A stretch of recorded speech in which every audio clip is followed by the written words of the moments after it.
Hello, नमस्कार, आदाब, सत श्री अकाल और अस्सलाम वालेकुम। मैं हूं मोहम्मद अहमद काज़मी, लेकर आया हूं आपका पसंदीदा कार्यक्रम नज़र दुनिया पर।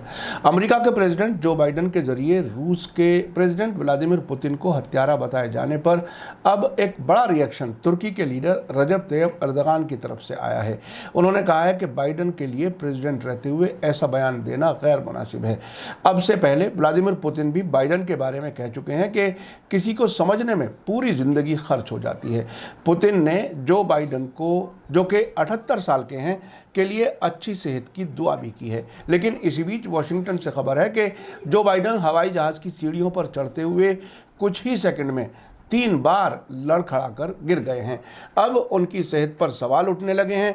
कुछ लोगों का कहना है कि अगर खुद प्रेसिडेंट बाइडन की सेहत अच्छी नहीं है तो वो मुल्क की बिगड़ती सेहत कैसे ठीक कर पाएंगे। आज की दूसरी खबर यमन के हूथियों की तरफ से सऊदी अरब के खिलाफ जवाबी हमलों के बारे में है, जहां रियाद में एक तेल रिफाइनरी में आग लगने और आभा एयरपोर्ट पर फिर से हमलों की खबर है।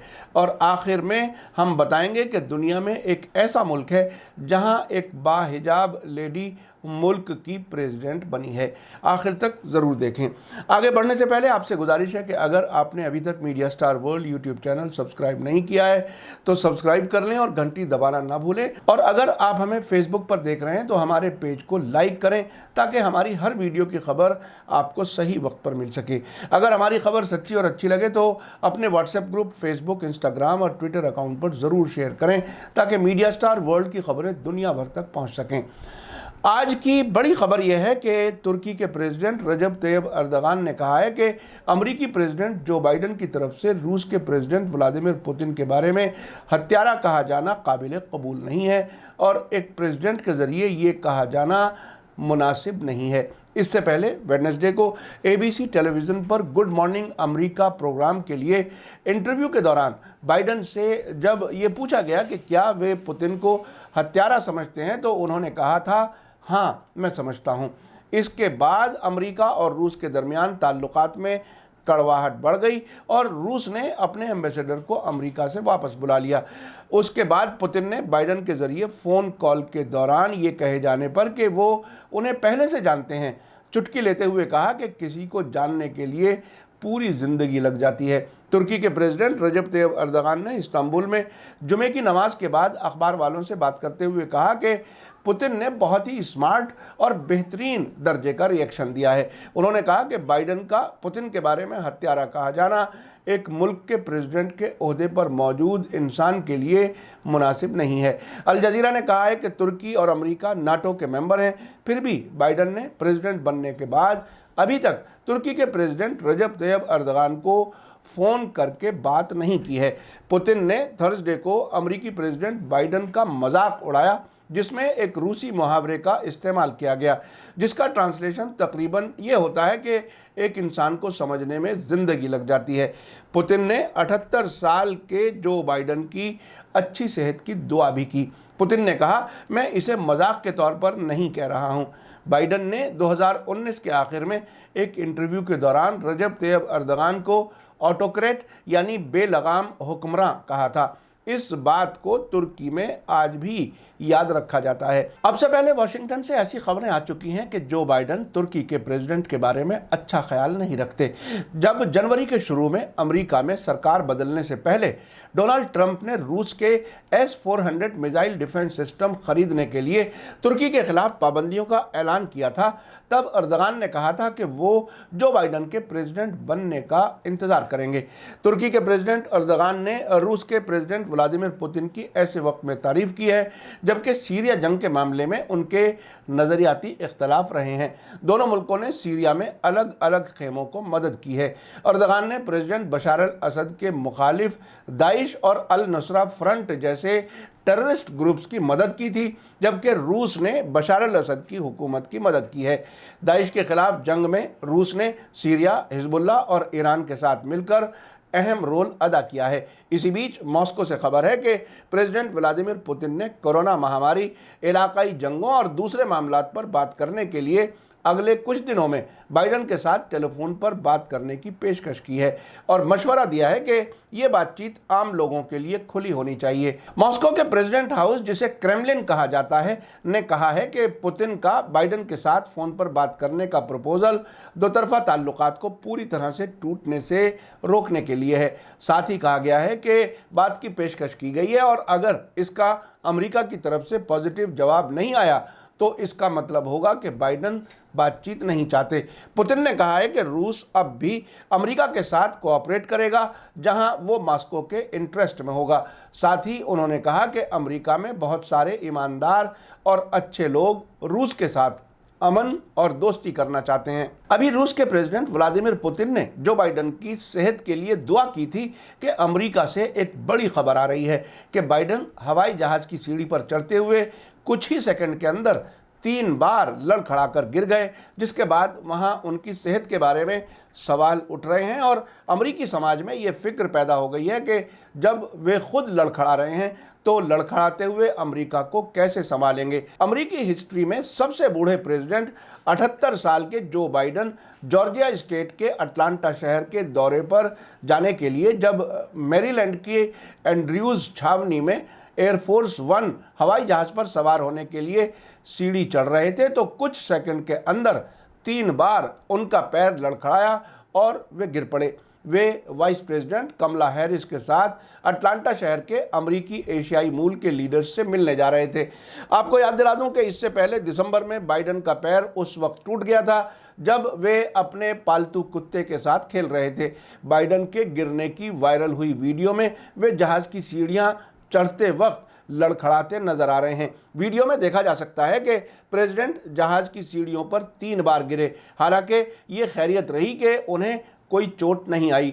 3 बार गिरने के बावजूद वे खुद को संभालते हुए जहाज में पहुंचे और रवाना हो गए। व्हाइट हाउस ने उनके गिरने की वजह तेज हवा को बताया है। आइए अब चलते हैं दूसरी खबर की तरफ जो सऊदी अरब से है। सऊदी अरब के तेल मंत्रालय यानी ऑयल मिनिस्ट्री ने राजधानी रियाद में मौजूद तेल रिफाइनरी पर हमले की बात कबूल की है। अल अरेबिया टीवी चैनल की रिपोर्ट के मुताबिक सऊदी अरब के ऑयल मिनिस्ट्री के एक भरोसेमंद सोर्स ने बताया है कि रियाद में मौजूद तेल रिफाइनरी में आग लग गई है। इस सोर्स का कहना है कि ये आग फ्राइडे को लगी। सोर्स का कहना है कि फिलहाल किसी जानी नुकसान की खबर नहीं मिली है, लेकिन इस बारे में अभी कुछ कहना जल्दी होगी। इससे पहले यमन के फौजी स्पोक्सपर्सन याह्या सरी ने रियाद में मौजूद तेल रिफाइनरी पर ड्रोन हमले की खबर दी थी। अल मयादीन टीवी चैनल की रिपोर्ट के मुताबिक याह्या सरी ने फ्राइडे को बताया कि यमन की फौज ने सऊदी अरब की राजधानी रियाद में मौजूद आरामको कंपनी के तेल कारखाने पर 6 ड्रोन जहाज़ों से हमले किए हैं। सरी ने कहा है कि ये हमला सऊदी अलायंस की तरफ से लगातार किए जाने वाले हमलों और यमन की घेराबंदी के जवाब में किया गया है। इससे पहले यमन की फौज के स्पोक्सपर्सन ने सऊदी अरब के साउथ वेस्ट में मौजूद अबहा हवाई अड्डे पर ड्रोन से हमला करने की खबर दी थी। याह्या सरी ने थर्सडे की रात इसकी जानकारी देते हुए ट्विटर पर लिखा था कि अबहा के इंटरनेशनल हवाई अड्डे पर हमला बिल्कुल सटीक था। उन्होंने बताया कि यह हमला कासिफ 2 के ड्रोन से किया गया था। आपको बता दूं कि यमनी ड्रोन ने इससे पहले भी अबहा के इंटरनेशनल हवाई अड्डे पर हमले किए हैं।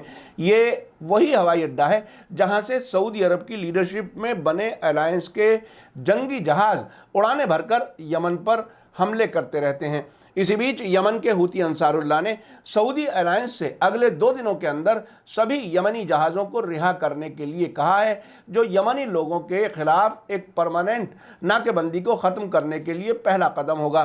फ्राइडे की रात को यमन की सुप्रीम पॉलिटिकल काउंसिल के मेंबर मोहम्मद अली अल होसी ने कई ट्वीट्स में यमनी लोगों के खिलाफ खूनी हमलों को ख़त्म करने और उनके खिलाफ नाकेबंदी हटाने के लिए हमलावर अलायंस और उनके सपोर्टर्स से कहा है। उन्होंने कहा है कि हम अमेरिका, ब्रिटेन, सऊदी अरब और यूनाइटेड अरब एमिरेट्स और उनके दोस्तों को यमन में पूरी तरह से जंगबंदी रखने और मौजूदा नाकाबंदी को हटाने के लिए कहते हैं। उन्होंने ये भी जोर देकर कहा कि सऊदी के हमलावर अलायंस को अगले 48 घंटों के अंदर सभी 14 हिरासत में लिए गए जहाज़ों को रिहा करना होगा।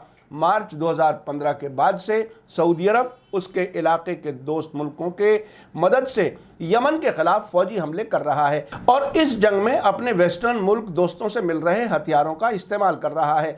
इस जंग का मकसद फॉर्मर प्रेसिडेंट अब्द रब्बू मंसूर हादी को वापस हुकूमत में लाना और हुती अंसारुल्लाह को हराना बताया गया था। अब चलते हैं आज की काफ़ी अहम और दिलचस्प खबर की तरफ।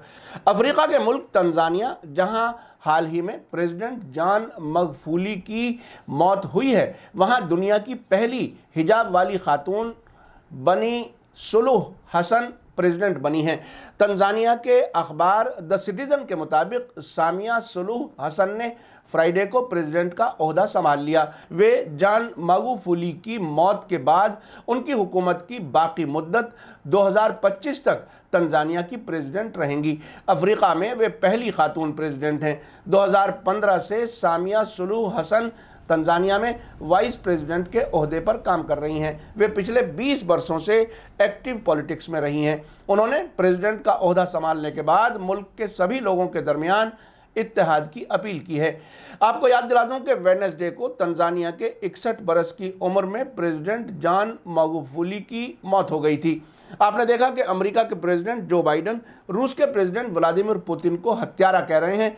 अब उनके लड़खड़ाकर गिरने के बाद खुद उनकी सेहत के बारे में अमेरिका में चिंता जताई जा रही है। पुतिन ने भी जिस तरह बाइडन के बारे में कहा है कि एक इंसान को समझने में पूरी जिंदगी लग जाती है, वो भी काफ़ी बड़ा मजाक है। बाइडन के पुतिन को हत्यारा बताए जाने के बाद तुर्की के प्रेसिडेंट रजब तैयब अर्दगान के बयान से ये जाहिर होता है कि वे भी बाइडन से नाराज़ हैं। अगर ऐसा ना होता तो उनकी तरफ से किसी बयान की ज़रूरत नहीं थी। सऊदी अरब को जिस तरह हुती अंसारुल्लाह की तरफ से 48 घंटे में तेल के जहाज़ों को रिहा किए जाने की मांग की गई है, इससे महसूस होता है कि अब सऊदी अरब पर दबाव बढ़ रहा है। अगर सऊदी अरब ने ऐसा कर दिया तो उसकी कमज़ोरी और साफ तौर से सामने आ जाएगी। मीडिया स्टार वर्ल्ड लगातार विदेशों की खबरों पर नज़र बनाए हुए है। हमारी कोशिश है कि आपको सभी बड़ी खबरों से आगाह रखा जाए। इसी के साथ मुझे दीजिए इजाज़त। आज का एपिसोड कैसा लगा कमेंट्स में ज़रूर लिखें। थैंक यू, धन्यवाद, शुक्रिया। जय भारत, जय हिंद। मीडिया स्टार वर्ल्ड के और वीडियो देखने के लिए हमारे चैनल को सब्सक्राइब करें और सीधे नोटिफिकेशन पाने के लिए बेल आइकन दबाएं। और अगर हमारी खबर सच्ची और अच्छी लगे तो अपने व्हाट्सएप, इंस्टाग्राम, फेसबुक और ट्विटर अकाउंट पर ज़रूर शेयर करें।